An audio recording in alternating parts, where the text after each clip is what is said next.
লোকসভা নির্বাচনের পর দলীয় কর্মীদের নিয়ে বিশেষ পর্যালোচনা করতে জেলায় জেলায় ঘুরছেন বিজেপির সর্বভারতীয় নেতা দিলীপ ঘোষ।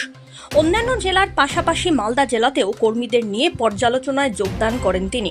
লোকসভা নির্বাচনে পরাজয়ের সম্মুখীন হতে হয়েছে তাকে, তবে এরপরেও থেমে থাকেননি দিলীপ। উত্তরবঙ্গের বিভিন্ন জেলায় কর্মীদের নিয়ে পর্যালোচনা সেরেছেন। সোমবার সকালবেলায় মালদা শহরে শুভঙ্কর বাঁধে প্রাতঃভ্রমণ এবং মালদা টাউন হল সংলগ্ন এলাকায় শাখায় যোগ দিয়ে পুরনো স্টাইলেই চায় পে চর্চায় মাতলেন দিলীপ ঘোষ। তবে সাংবাদিকদের মুখোমুখি হলেও কোনো প্রশ্নের উত্তর দিতে চাননি। তবে কি কোনো নতুন দলীয় পদ পেতে চলেছেন দিলীপ, তা নিয়ে রাজনৈতিক মহলে শুরু হয়েছে জোরদার জল্পনা।